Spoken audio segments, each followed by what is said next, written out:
Hello and welcome to the future technology. Saraswati Saraswati नदी बहती थी ज्ञान की धारा बनकर, ऋषियों ने इसे तप से सींचा किनारा बनकर। हिमालय से निकली वह विद्या की अलौकिक शक्ति, सरस्वती नदी बनी थी मानव की प्राचीन भक्ति। ऋग्वेद में गूंजा उसका नाम, ज्ञान का आधार थी। सरस्वती नदी सभ्यता का पहला संसार थी। जल नहीं, बुद्धि भरी थी उसकी गोद में। और क्या सरस्वती आज भी बसती है हर विद्वान की सोच में? सरस्वती नदी को न केवल एक जलधारा के रूप में बल्कि ज्ञान, शिक्षा और भारतीय संस्कृति के प्रतीक के रूप में माना गया है। तो क्या है सरस्वती, और ये रहती कहाँ है और बहती कहाँ है? किसको है पता, किसको है खबर? तो सरस्वती नदी स्थान, गहराई और नदी के परिवर्तन के बारे में कई कहानियां प्रचलित हैं। सरस्वती नदी भारतीय संस्कृति और इतिहास में एक विशेष स्थान रखती है। यह नदी न केवल एक भौतिक जलधारा के रूप में मानी जाती है, बल्कि यह हिंदू धर्म में ज्ञान, विद्या और संगीत की देवी सरस्वती का प्रतीक भी है। ऋग्वेद में इसे नदियों की माता और सर्वश्रेष्ठ नदी के रूप में वर्णित किया गया है। लेकिन आज ये नदी धरती की सतह पर दिखाई नहीं देती। वैज्ञानिक शोध और पुरातात्विक खोजों ने इसके ऐतिहासिक अस्तित्व को प्रमाणित किया है और इसके सूखने या भूमिगत होने के कारणों को उजागर किया है। सरस्वती नदी के वैज्ञानिक तथ्यों, इसके स्थान, गहराई और इसके परिवर्तन के प्रभाव पर विचार करें तो सरस्वती नदी का उल्लेख सबसे पहले ऋग्वेद में मिलता है, जो 1500 से 1200 ईसा पूर्व के बीच रचा गया माना जाता है। इसमें इसे एक विशाल बारहमासी नदी के रूप में वर्णित किया गया है, जो हिमालय से निकलकर अरब सागर तक बहती थी। वैज्ञानिकों का मानना है कि सरस्वती नदी वर्तमान में घग्गर हकरा नदी प्रणाली का हिस्सा थी।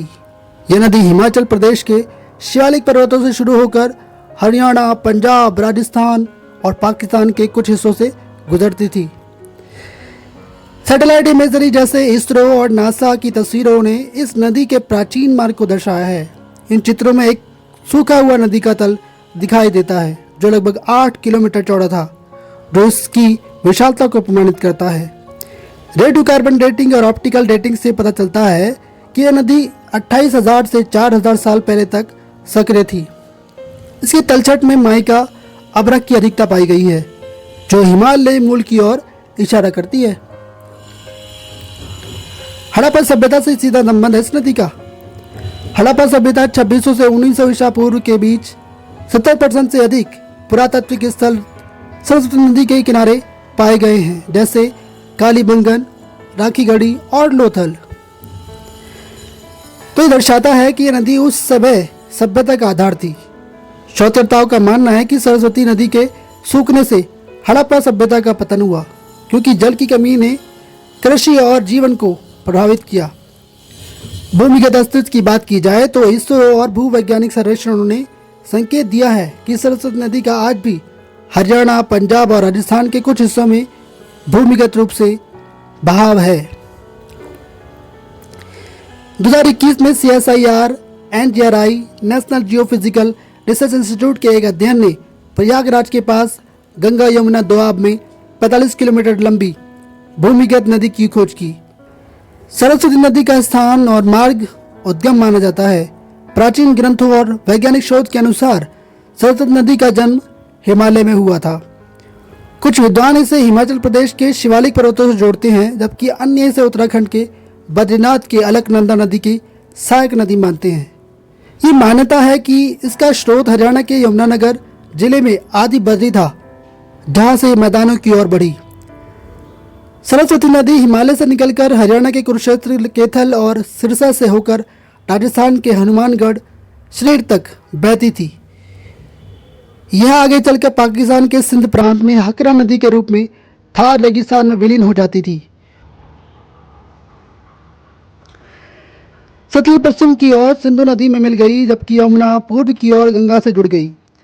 जलवायु परिवर्तन के कारण 4000 से 2000 ईसा पूर्व के बीच वैश्विक जलवायु परिवर्तन और सूखे ने सरस्वती नदी के जल स्रोतों को प्रभावित किया।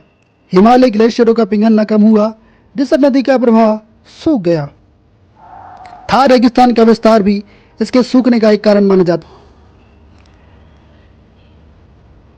मानव के तुच्छ प्रभाव के कारण भी इसके लिए जिम्मेदार हैं। कुछ शोधकर्ता मानते हैं कि हड़प्पा सभ्यता के लोगों ने अत्यधिक सिंचाई की और जंगल कटाई की, जिससे नदी का प्राकृतिक संतुलन बिगड़ा। हालांकि यह विवादास्पद मत है। सरस्वती नदी के परिवर्तन के अच्छे और बुरे प्रभाव हुए हैं। अच्छे प्रभाव में सरस्वती नदी के सूखने के बाद भी इसकी स्मृति भारतीय संस्कृति में बनी रही, एक ज्ञान और विद्या की देवी के रूप में पूजी जाने लगी, जिसने शिक्षा और कला को बढ़ावा दिया। प्रयाग में त्रिवेणी संगम की मान्यता आज भी आध्यात्मिक महत्व रखती है। नई नदियों का विकास हुआ। सरस्वती के जल का यमुना गंगा में मिलना इन नदियों के लिए वरदान साबित हुआ। इससे गंगा यमुना का मैदान उपजाऊ बना और सभ्यताएं फली फूली। वैज्ञानिक खोजों के अनुसार सरस्वती के अध्ययन से प्राचीन भारत के भूगोल, जलवायु, सभ्यता के बारे में नई जानकारियां मिलती हैं, जो इतिहास और विज्ञान के लिए लाभकारी हैं। बुरे प्रभाव भी पड़े, जैसे हड़प्पा सभ्यता का पतन हो गया। सरस्वती नदी के सूखने से हड़प्पा सभ्यता के लोग जल और भोजन के लिए संघर्ष करने लगे। इससे बड़े पैमाने पर पलायन हुआ और सभ्यता का अंत हो गया।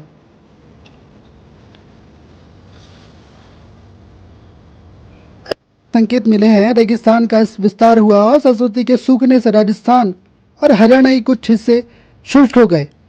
नहीं तो था रेगिस्तान का क्षेत्र बड़ा, यह आज भी एक चुनौती है। जल संकट बड़ा है। सरस्वती के भूमिगत होने से उत्तर पश्चिमी भारत में जल संसाधनों की कमी हुई है। यदि यह नदी आज भी सतह पर बहती तो यह क्षेत्र जल की समस्या को हल कर सकता था। पुनर्जन्म की कोशिशों की कल्पना करें तो हरियाणा और राजस्थान की सरकारें सरस्वती नदी के पुनर्जन्म को करने की परियोजनाओं पर काम कर रही हैं। 2016 में हरियाणा के मुगलवाली गांव में खुदाई के दौरान एक जलधारा मिली, जिसे सरस्वती से जोड़ा गया। यदि इसे सतह पर लाया जा सके तो यह क्षेत्र के लिए वरदान साबित हो सकता है। आध्यात्मिक महत्व की महत्ता प्रयागराज में गंगा, यमुना और सरस्वती के संगम की मान्यता आज भी कायम है। हालांकि वैज्ञानिक इसे पूरी तरह सच नहीं मानते। सरस्वती नदी एक ऐसी प्राचीन जलधारा है जो न केवल भारत की भौगोलिक और सांस्कृतिक विरासत का हिस्सा है, बल्कि यह वैज्ञानिक शोध का एक महत्वपूर्ण विषय भी है। इसके वैज्ञानिक तथ्य इसके ऐतिहासिक अस्तित्व को प्रमाणित करते हैं, जबकि इसका परिवर्तन मानव सभ्यता और पर्यावरण का गहरा प्रभाव डालती है।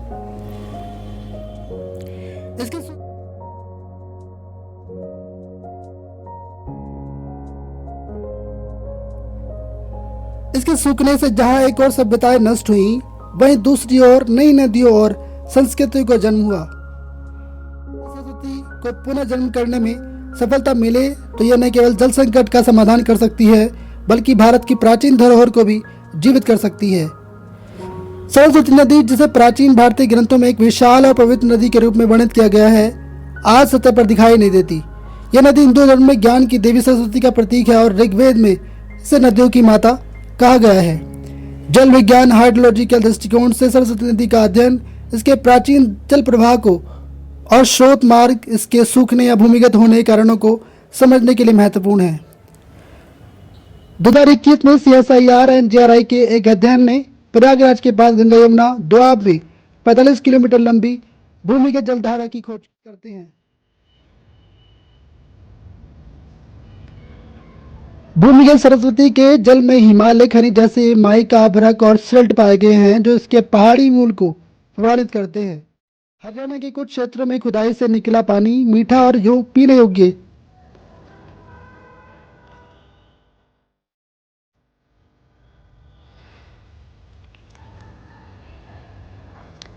भू रडार, ग्राउंड पेनेट्रेटिंग रडार और हाइड्रोलॉजिकल मॉडलिंग से पता चलता है कि सरस्वती का तल आज भी कई स्थानों पर नम है और ये संकेत देता है कि इसका जल भूजल भंडारों को पोषित कर रहा है। सरस्वती के सूखने से उत्तर पश्चिमी भारत में जल संसाधनों की कमी हुई। थार रेगिस्तान का विस्तार और मरुस्थलीकरण इसके परिणाम थे। सभ्यता के पतन का एक प्रमुख कारण जल की अनुपलब्धता थी। सरस्वती का भूमिगत होना आज के भूजल भंडारों के लिए लाभकारी है। हरियाणा और राजस्थान में कई कुएं और ट्यूबवेल इसके जल से पोषित है, लेकिन अत्यधिक दोहन से इन भंडारों का स्तर भी घट रहा है। सरस्वती के जल का गंगा और सिंधु में मिलना इन नदियों के लिए वरदान साबित हुआ। गंगा यमुना का मैदान इसके लिए उपजाऊ बना। इसरो और नासा की सैटेलाइट तस्वीरों ने सरस्वती के प्राचीन मार्ग को मैप किया है। इसके तल की चौड़ाई और गहराई का अनुमान इन चित्रों से लगाया जा सकता है। हाइड्रोलॉजिकल मॉडलिंग से इसके जल के प्रवाह की मात्रा का अनुकरण किया जा रहा है। 2016 में मुगल वाली यमुनानगर में खुदाई से एक जलधारा मिली। राजस्थान में भी घग्गर हकरा को सरस्वती से जोड़कर जल संरक्षण की योजना चल रही है। यदि सरस्वती के भूमिगत जल को सतह पर लाया जा सके तो इस क्षेत्र के जल संकट को कम कर सकता है। इसके लिए उन्नत हाइड्रोलॉजिकल तकनीकों की जरूरत है। सरस्वती नदी का जल विज्ञान प्राचीन भारत के उन संसाधनों और पर्यावरण का एक अनूठा अध्ययन प्रस्तुत करता है। ये नदी कभी हिमालय से अरब सागर तक बहने वाली एक विशाल जलधारा थी, जो हड़प्पा सभ्यता की जीवन रेखा मानी जाती थी। इसके सूखने और जल वैज्ञानिक कारणों में टेक्टोनिक परिवर्तन, जलवायु परिवर्तन और सहायक नदियों का हटना शामिल है। आज ये भूमिगत रूप से मौजूद है और भूजल को समृद्ध कर रही है। आधुनिक जल वैज्ञानिक शोध के पुनर्जन्म प्रयास इसे फिर से जीवित करने की और संभावना तलाश रही है। सरस्वती नदी का जल विज्ञान न केवल वैज्ञानिक दृष्टिकोण से महत्वपूर्ण है, बल्कि यह भारत की सांस्कृतिक और प्राकृतिक विरासत का भी अभिन्न हिस्सा है। आप इसको कैसे देखते हैं? क्या हड़प्पा सभ्यता समझदार सभ्यता थी या फिर lol? And this is for now. Will see you with next video. If you like the video, please subscribe, like and share. Thanks for watching. Have a great day.